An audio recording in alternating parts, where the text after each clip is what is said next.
Our border reporter Anastasia Bolton spent the day at the Valverde Border Humanitarian Coalition. Anastasia, the organization estimated what, about 500 migrants may come through today? Just today, that's right, and they're heading to Houston today, just like this bus that it's about to load up right now. Tomorrow, Houston is the destination as well. The migrants are not only from Haiti, although that's most of the people coming through here. The Valverde Border Humanitarian Coalition helped folks from Cuba, countries in Africa, from Venezuela. In the last 2 days, the coalition helped more than 500 migrants total. So add to that about 500 today. That is 1,000 people in the last 3 days. One of them is Reina. She's 10. Bueno, no son muy buenas porque también tienes que estar durmiendo en el piso, puede venir cualquier bicho y te pica. Y hay algunos días como que no puedes conseguir comida.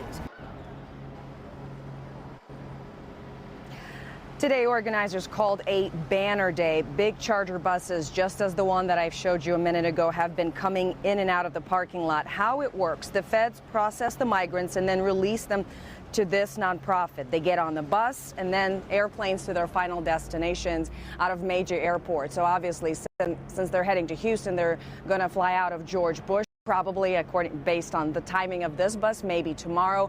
Where are they going? Well, they're going anywhere across the country where they have friends and family who can put them up and help them get on their feet.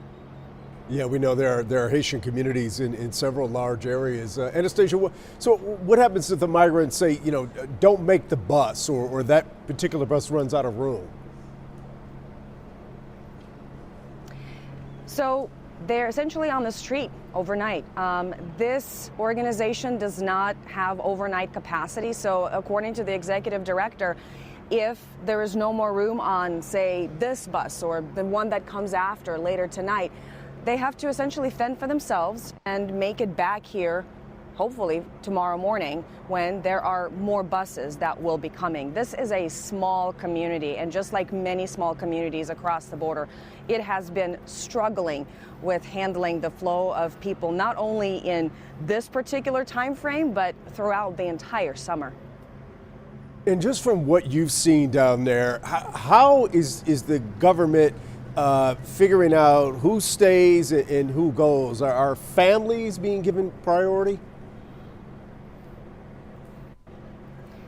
So, as a reporter, I should have an answer for you, right? And I have asked DHS, I have asked Border Patrol, how are they picking who gets to stay and who gets to go? And so far, I've received no answer, which has actually been typically the theme of the federal government as we cover immigration. We ask a question and then it takes days to get a response, if any response at all.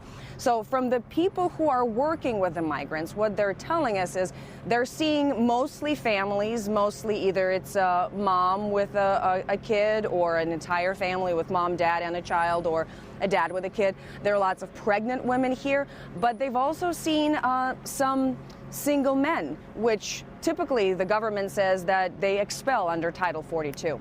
So still working on answers for you. Yeah, and it makes sense that there is some confusion because the Biden administration has sent some very mixed messages when it comes to what's going on there. Thank you very much, Anastasia Bolton. And as she mentioned, with so many migrants still at the camp in Del Rio, U.S. officials admit it will take several days to clear that area at the earliest. We'll keep you updated on the progress on air and on WFAA.com.